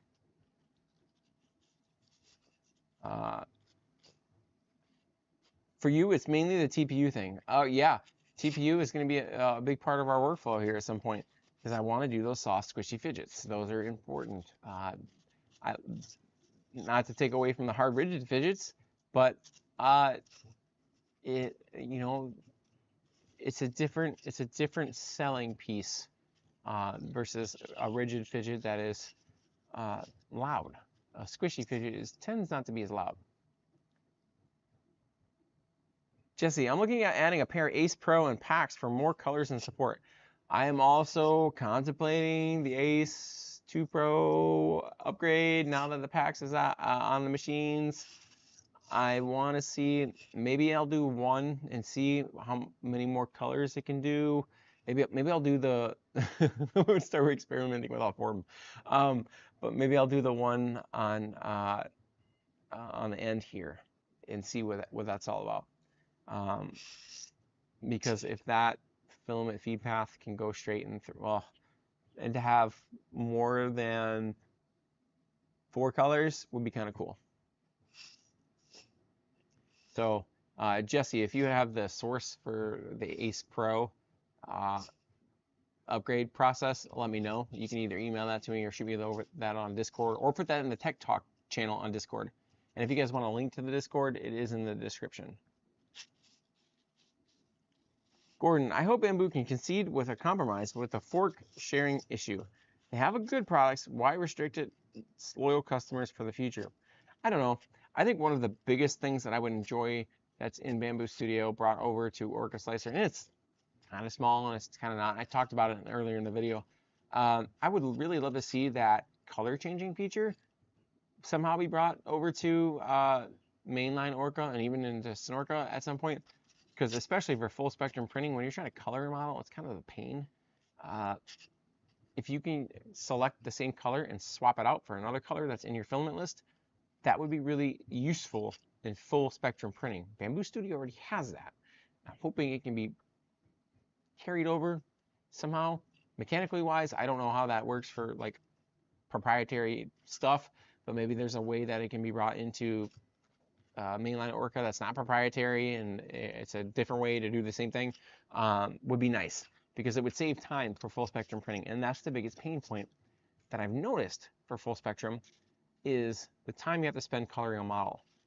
You're gonna have to, if you have a complicated model that doesn't have like rigid sides, it can be a little bit of a pain to go in there and color the certain sections. I would love to do one of these in full spectrum to showcase one of the things, but it would take me way too long to color this. The base color you can select and change one time. You can select the base color and change it, but then any other colors up to the 3 other colors that are there, it takes a lot of while, depending on the geometry of the model. So it looks like that firmware update has processed for Paxx. New version, so it's going to tell you that a new version of the firmware is available because the over-the-air updates. I select later so it doesn't overwrite the Paxx firmware. Now, that may be the way to do it or not. I have to reach out to a source and figure that out. But we're now on there, so now I'm going to start a calibration. Oops, no, I'm not going to start a print. I'm going to start a calibration. We're going to go into our settings, go into device calibration, and I'm going to select all 3 of them: multi-tool head, vibration, and heated bed leveling. Just because I changed the firmware, I want to completely recalibrate my machine from top to bottom with all these options. So it's going to do its thing. And this is where I'm going to showcase to you guys the next thing that I'm working on for the U1 workflow video. And let me bring up the print cam here.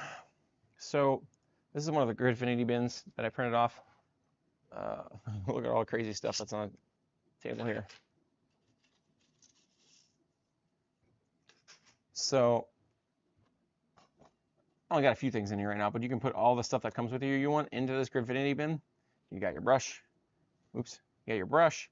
You got your tweezers. These are not the ones that come in there, but they do fit too. And then you got your scraper. And then you got the little tube that can go in here. You got the packets and stuff that go here. Your grease tube can go into this slot. I don't know what this one's for. And then again, this one's for that one. And this is a Gridfinity bin. Boom. Set it in that drawer with the Gridfinity base, and it doesn't move. It doesn't go anywhere. The other one that I'm doing right now, well, actually 2 more, and you guys are getting a sneak peek. I'm going to change this here. Ed, build plate for calibration. Did I forget to put that on there?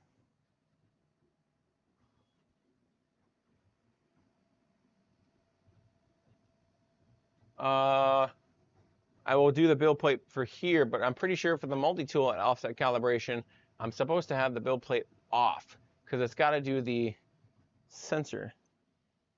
But I will verify that here in a minute. Make sure. It didn't ask me for the build plate, and usually if you forget to put it on, it'll detect it. But I was going to grab that thing for you guys. So the other 3 things that I've gone off and printed.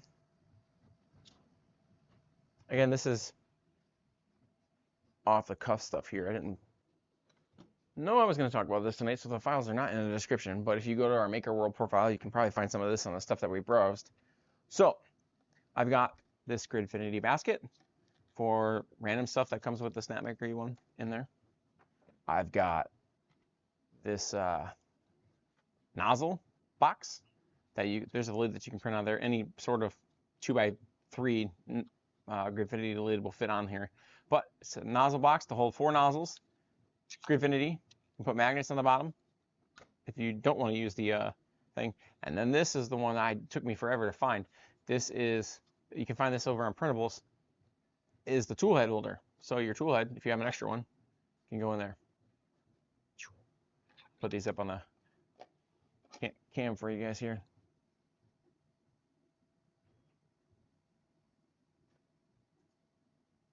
So this is the tool head holder. For that, I carry a spare set of tool heads for my U1s. Tool head 1 and a tool head that'll fit the other 3. So I got the other one that's in the drawer still. So that's this one. It fits in there. It's made specifically so if you want to stick your fingers in there and pull it out, you can. I tip mine over and pour it out. There's her rhyme. And then these are the 4 tool nozzles.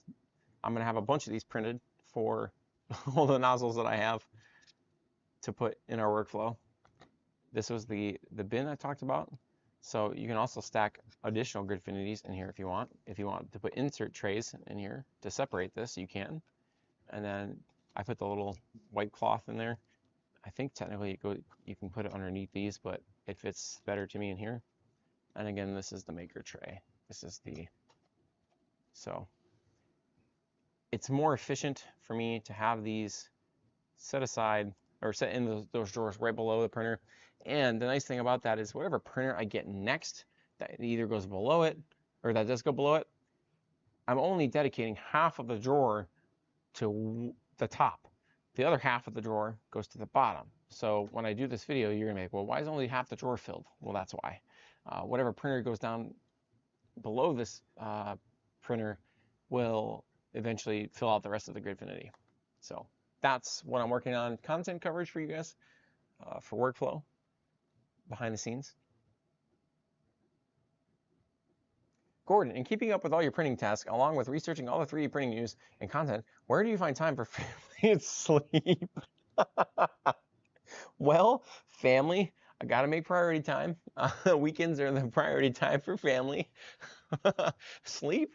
Well, let's talk about that one. So if you're on our Discord, every once in a while you'll see that I'll post like 2 or 3 a.m. I like sleeping at times, and then I sleep, but I have an extremely supportive family.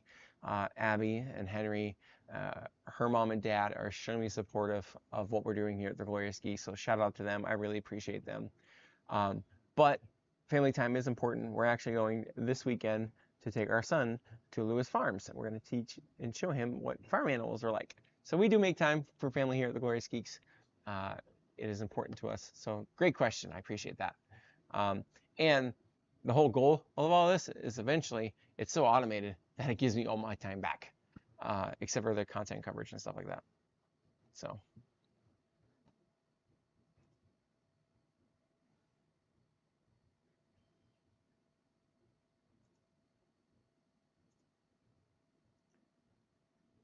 But that is what we're doing. It is not easy to be a YouTuber and a full-time employee and a dad and a husband and just an all-around fun person. But it is fun to do all this stuff. And I want to thank everyone that tunes in every week to watch Print Pretzels and sharing all this enjoyment with us.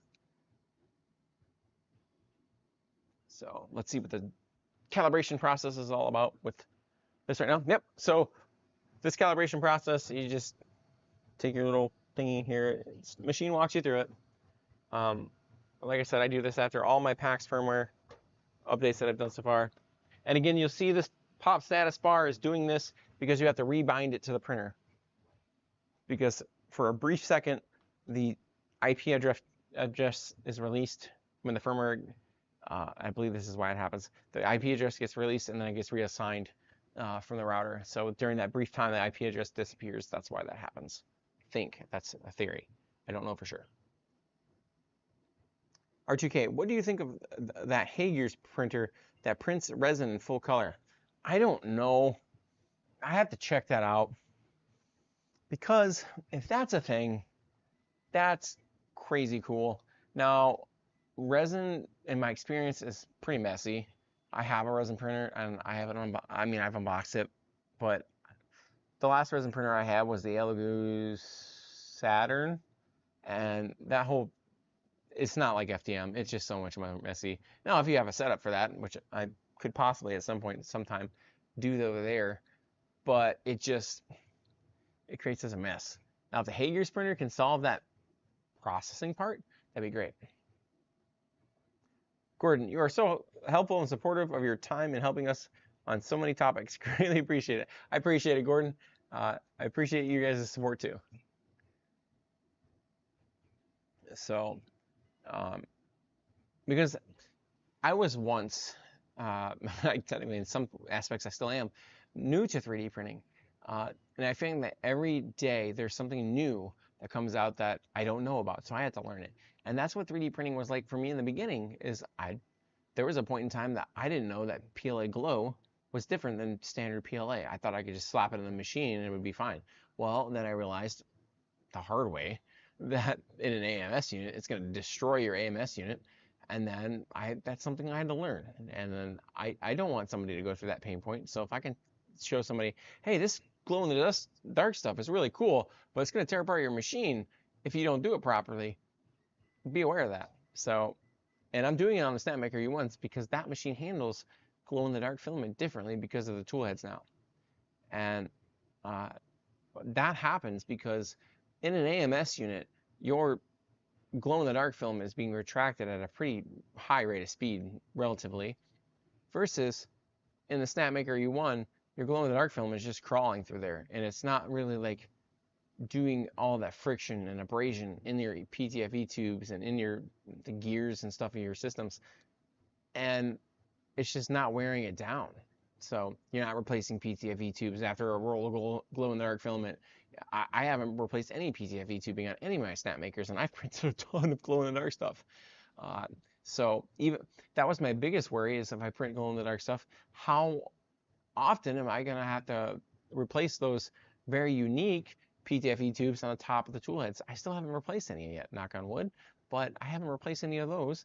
So, and that first unit has been printing glow in the dark materials for probably close to 3 months now. So it has been crazy good at printing glow in the dark material. That was my first realization on how good it prints glow in the dark. What makes it different, because I really enjoyed printing glow in the dark with our AMS units and our P1Ss, but every other day I was changing out PTFE, not literally every other day, but quite frequently I was changing out PTFE tubes. I was having issues, and then this unit got here and it changed it drastically. So now I got to do the next nozzle cleaning.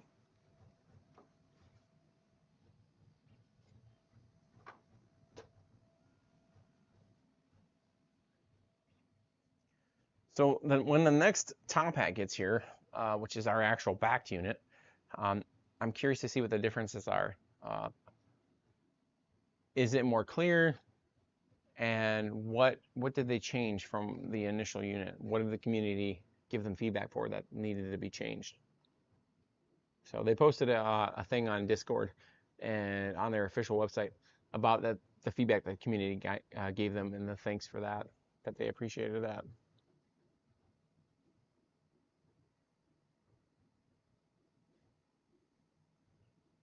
One of my points of feedback for that was the tool head cables. They were rubbing on the housing of the fans, and that has since been solved. It's a printable mod you can go off that'll solve it before your top hat even gets there. It's a little cable thing that I got to print out myself still, that kind of like keeps your cables together and not flopping around, and it solves that. But I'm curious to see if they solved it with the machine too. Oh, dang, I'm way late. Did I miss the 250% fidget? No, you didn't miss any 250% fidget. And since you called it out, I didn't do a 250% fidget this week, but this week's fidget is The pineapple fidget from 3DP Mom. So it's a pineapple, and it's also a fidget. So that's this week's. And since you guys are tuning in, and we're late in the stream, we're almost at the end. Let me show you what I'm working on Snapdragon 1. It's going to take me a few weeks to print it, and it's a bigger version. It's the biggest version that I can know of one of these to print on the Snapmaker U1. I got to print it in pieces, but let me show you. I only have the first 4 tentacles printed.